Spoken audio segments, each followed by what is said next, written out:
Inilah contoh penyalahgunaan AI. Tapi bapaknya dia yang dibikin, mamanya dia yang dibikin. Dia bisa terima? Itu pertanyaannya.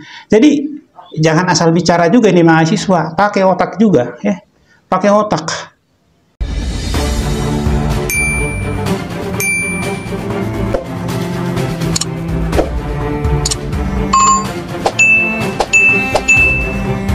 Mahasiswa yang membuat meme yang tidak pantas, meme Presiden Prabowo dengan Bapak Jokowi yang dia buat berciuman, telah ditangkap pihak kepolisian. Ini masuk kategori penghinaan menurut saya, ya, membuat Bapak Presiden Prabowo dengan Bapak Jokowi melakukan tindakan yang tidak pantas dengan teknologi AI. Sekalipun dalam pembuatan itu katanya dia bernarasi bahwa ini adalah contoh, ya, contoh penyalahgunaan AI. Nah, tapi postingan itu kembali di-repost lagi oleh beberapa orang tanpa narasi itu katanya, kan, sehingga viral lah. Nah, sebenarnya tanpa narasi itu pun, ya, perbuatan itu apapun isi narasinya, perbuatan itu adalah perbuatan yang tidak pantas menurut saya. Menurut saya secara pribadi. Kenapa saya sampaikan tidak pantas? Bahwa kalaupun dia mau membuat contoh penyalahgunaan AI, banyak model, banyak jenis, banyak macam. Tidak harus Presiden Prabowo dengan Presiden Jokowi, ya. Jadi tidak harus presiden itu. Kenapa dia tidak bikin sendiri meme dia dengan orang lain? Kenapa dia tidak bikin sendiri meme dia sendiri atau keluarganya sendiri melakukan hal yang tidak senonoh dengan menggunakan teknologi AI? Tidak ada yang tersinggung. Itu kalaupun tersinggung keluarganya, itu kan menjadi urusan dia, ya. Jadi jangan dibuat dengan narasi contoh penyalahgunaan AI. Ya dia buat aja meme dia dengan hal yang tidak pantas. Nanti ketika dia ditangkap juga oleh kepolisian menyebarkan pornografi atau porno aksi, ya, dia tinggal bilang, ini kan saya membuat meme ini sebagai contoh, ya, penyalahgunaan AI. Silahkan. Jadi jangan harus presiden lah, ya. Tapi apa yang dilakukan oleh mahasiswa ini dapat dukungan. Saya anggap itu dukungan dari pihak ITB sendiri dan dari pihak teman-temannya, ya. Apa dukungan yang mereka sampaikan? Kita boleh lihat video berikut ini. ITB berharap mahasiswi itu dapat dibina, bukan dihukum. Sangat mengharapkan bahwa dari pihak kampus juga kami dapat melakukan langkah-langkah yang proporsional terhadap mahasiswa yang sangat muda ini, dan saya yakin semangat dari adik-adik kita mahasiswa ini masih dapat dibina, ya, dan kemudian dapat menyalurkan aspirasinya lebih proporsional.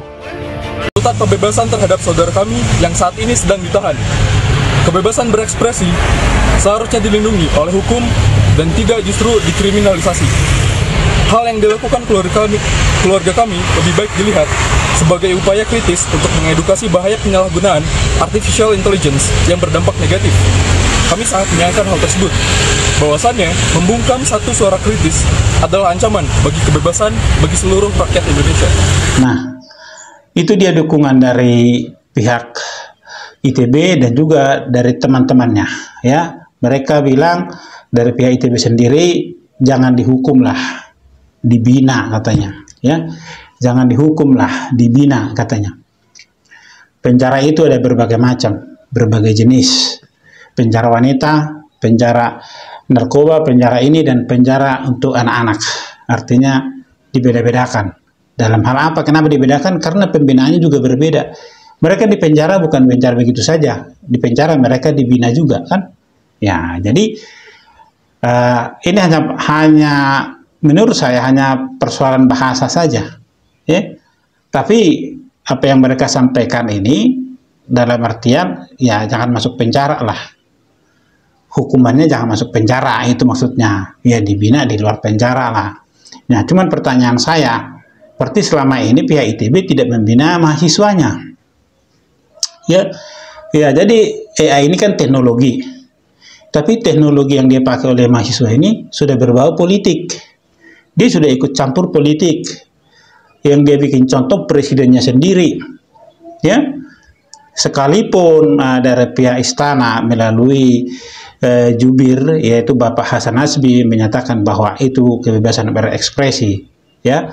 Silakan aja, itu kebablasan dalam arti yang bisa saya tangkap yang disampaikan oleh Bapak Hasan Nasbi ini, ya. Silakan dibina.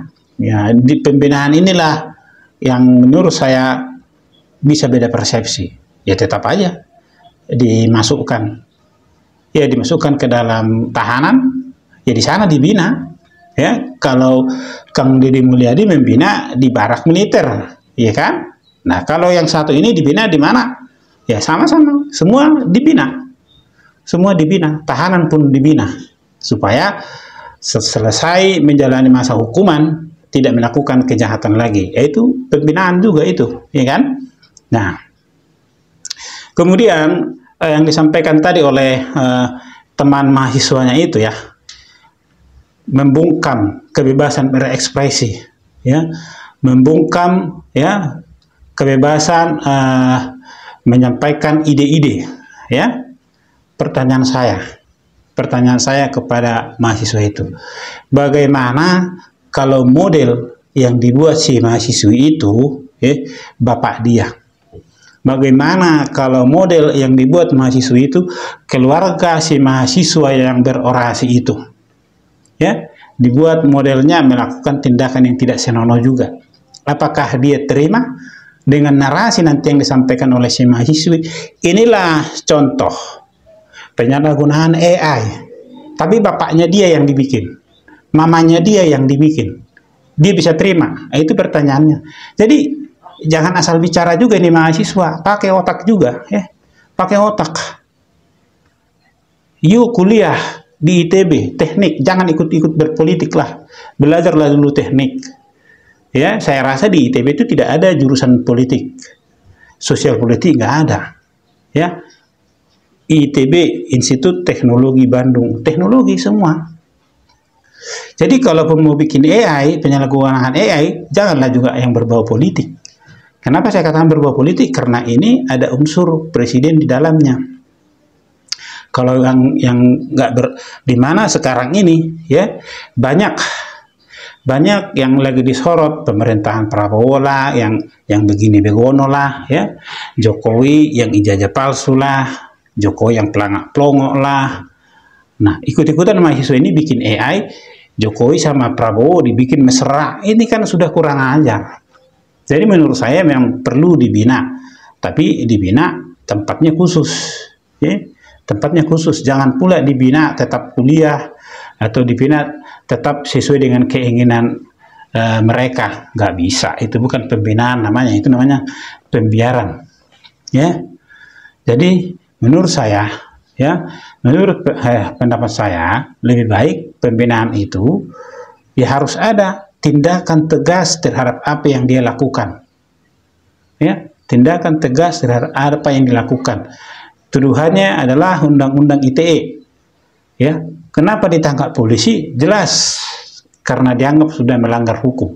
Ya, kalau sudah dianggap melanggar hukum, ya jalani proses hukum. Kalau dibilang jangan dihukum, ya silakan dibina. Binanya melalui apa? Ya melalui itu juga, ya kan? Nah, jadi menurut saya, kenapa mahasiswa-mahasiswa seperti ini bisa melakukan hal-hal yang seperti ini? Karena tontonannya juga sudah seperti itu. Ya? Seorang yang sering tampil di TV RG, yang dengan bebas menyatakan presiden tolol, presiden dungu, goblok, dan segala macam. Ya? Ini yang selalu ditampilkan, dan dia sendiri sampai hari ini bebas berpendapat seperti itu. Inilah yang ditiru oleh mereka ini, ya. Seorang Amin Rais juga, ya, yang sering di podcastnya menghina Jokowi juga tidak diapa-apain. Ya. Para ahli hukum juga, ya, pakar tata pakar hukum tata negara juga katanya, karena dia tahu celah hukum, ya, bahwa apa yang dia lakukan itu dia akan terbebas dari hukum itu, maka dia mainkan itu. Dia juga ikut menilai negatif terhadap negara ini. Mereka-mereka yang selalu tampil di TV-TV, ya, yang dengan leluasa menghina, memandang rendah presiden, mantan presiden, dengan seenak jidatnya menilai presiden itu, menilai wakil presiden itu, ya, ini menjadi tontonan bagi para mahasiswa ini, dan mereka merasa apa yang mereka lakukan itu juga dari bagian kebebasan berekspresi. Jadi ini yang harus dicontoh. Ini yang harus dicontoh oleh para mahasiswa ini. Jadi pembinaan yang seperti apa yang mau dimaksudkan oleh pihak ITB itu sendiri? Jika orang-orang yang dengan leluasa mengatakan presiden goblok lah, ketika diusut, saya tidak menyatakan orang, saya menyatakan jabatan, kata si RG waktu itu, ya. Jadi apa enggak hancur anak muda sekarang, mahasiswa-mahasiswa sekarang, jika orang-orang seperti ini masih dibuat sebagai pembicara?